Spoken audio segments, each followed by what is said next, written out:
One of the most important theses of the authorities, the UOC and the so-called patriots about the Ukrainian Orthodox Church, is that it allegedly belongs to Moscow. The UOC is deliberately called the Moscow Patriarchate and even the Russian Church. The purpose of this is obvious: to cast the UOC as an enemy and to arouse hatred of Ukrainians towards this denomination. To fuel this hatred, patriots and the authorities often accuse the UOC of performing worship in Russian. Often this is done to justify seizures, as was the case, for example, with the temple of Job of Pachayev in Drohobych. All this despite the fact that the UOC has never used and does not use Russian for services. Church Slavonic, yes. Ukrainian, yes. Romanian, yes, but not Russian, unlike the structure of Serhiy Dymenko. Let's take a look at the worship of the bishop of the UOC in the Cathedral of Liberated Kherson. Будем стоять со вниманием и благоговением, со страхом Божиим святую жертву в мире принесем.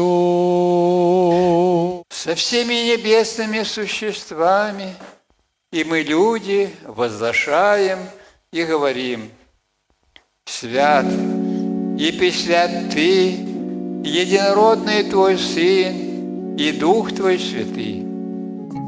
You will be surprised, but almost the entire service led by the UOC Bishop of Kherson, Damian Zamorayev, is done in Russian. Moreover, Damian commemorates Epiphany as a great master, that is, clearly according to the Moscow tradition.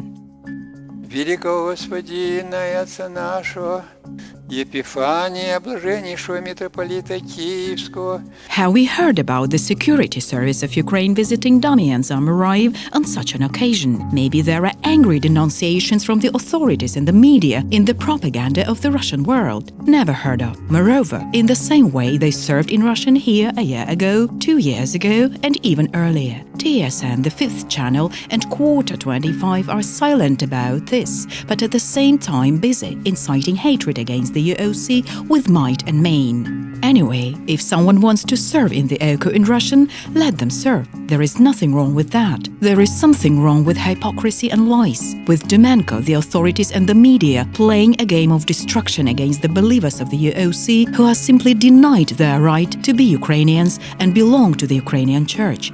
They are called Russians, collaborators, Muscovites and others. Ми отримали мережу пропагандистського впливу. Священнослужителі Московського патріархату відкрито підтримують і працюють на Росію. The Lavra shrines were taken away from the believers and given to Dymenko precisely because the UOC is a Ukrainian and patriotic church, while the UOC is allegedly Moscow and hostile. Московська церква – це контроль для Москви над іншим народом. Вони нам потрібно? Ні, в нас є своя помісна церква. That is, a Ukrainian would go to his church for years, prayed to God to suddenly become an enemy, a second-class man, as the Nazis said, Untermensch.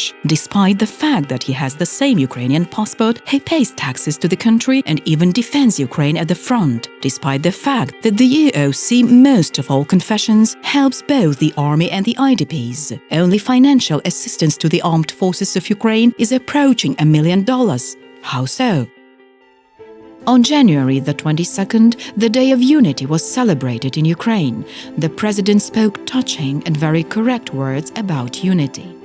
Моя Україна, наша Україна, єдина, бо сильна. Сильна, бо єдина. And while Zelenskyy is talking about the unity of all Ukrainians, a huge part of them are being persecuted, discriminated, their shrines are taken away brazenly and cynically. Doesn't anyone see a contradiction here? Doesn't see a problem? What kind of Catholicity, what kind of unity are we talking about? Archpriest Mykolai Danilevich, deputy head of the UOC, says bluntly that there is a huge difference between pathos and reality in the country. Хіба це все, що відбувається навколо нашої церкви, ці спроби заборонити, ці спроби шельмувати і так далі, хіба це сприяє єдності і соборності? Це питання риторичне. Тому, знаєте, День Соборності – це якраз нагадування про те, що, знаєте, всі 364 дні ми говоримо одне, а один день в рокові ми маємо говорити, що ми тут всі єдині. Ну, які ми єдині? Ми хочемо хочемо бути єдиними. І знаєте, я як один з спікерів церкви, я вже втомився за ці роки, особливо 14 року, доказувати, що я українець, що я такий самий громадянин, що ми також страждаємо, що ми воюємо, що мій брат, якщо хто читав захисника Азовсталі Маріуполя, і не одного мене. Розумієте, ти постійно доказуєш, вибачте за грубість, що ти не верблюд. А це неправильно.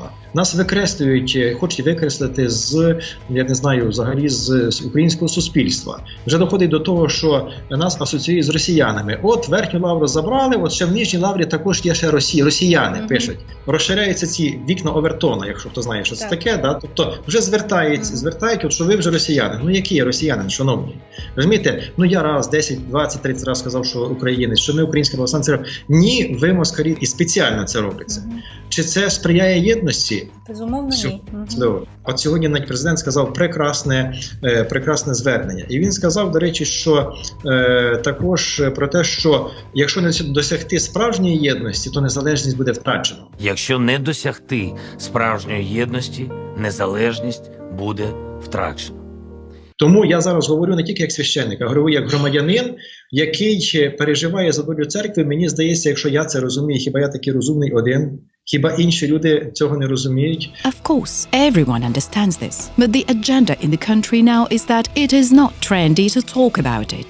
Instead, the trend is jingoism, said by Poroshenko. Arestovich says without reservation that the practice of dividing Ukrainians is Poroshenko's political technology, and it is very unreasonable for the country. Піймонська ідеологія, яку підняли на прапор окремі політичні сили, не будемо показувати пальцем в автора армії мови віри, це ж політтехнологія і частина культурної політики, яка полягає в тому, що одні українці погані, гірше за інших, і їх мають бути або перевиховані, або викинути з України. In turn, the use of this technology against the believers of the UOC, their persecution is the tactics of idiots. Чи огульно записати всі 1,6 мільйонів наших громадян в російських агентів і сволочей, які туди ходять. Хоча там є люди, які все слово не можуть російською сказати. І що, всі вороги, всі агентури Росії. Так ми хочемо бути нормальною державою, чи хочемо бути ідіотами в угоду дуже примітивна, насправді, технологія розколу. І це ж політтехнологія, це навіть не культурна політика. Все дуже просто. Або ми вчиняємо як розумні люди, або як ідіоти. Ми поки вчиняємо переважно як ідіоти. And it's hard not to agree with Arestovich. But what's the bottom line? Repressions against millions of believers of the UOC is an obvious political technology where one group of people is being persecuted for certain purposes. Beneficiaries of this political technology started by Poroshenko are obvious. These are the OKU and the Uniates. They are already now dividing the property of the UOC like jackals.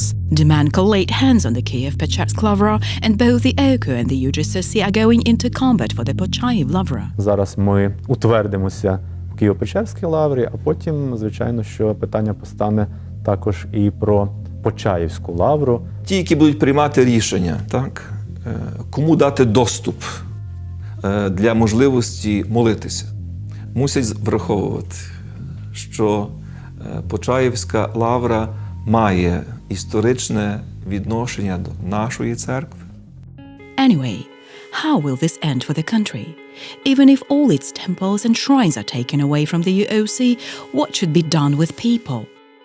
От ми, дасть Бог, переможемо, але разом з тим заборонимо церкву, заженемо УПЦ в підпілля, хтось туди піде, хтось сюди. Чекайте, це буде справжня єдність, це буде конфлікт, закладений на роки. Here are Aristovich's words about the country's attitude towards Russian-speaking Ukrainians. The believers of the UOC are being made the same outcasts in Ukraine. What can this lead to? Він достає свій український паспорт, він пригадує двоюродного брата, який загинув під Бахмутом, будучи російськомовним солдатом ЗСУ.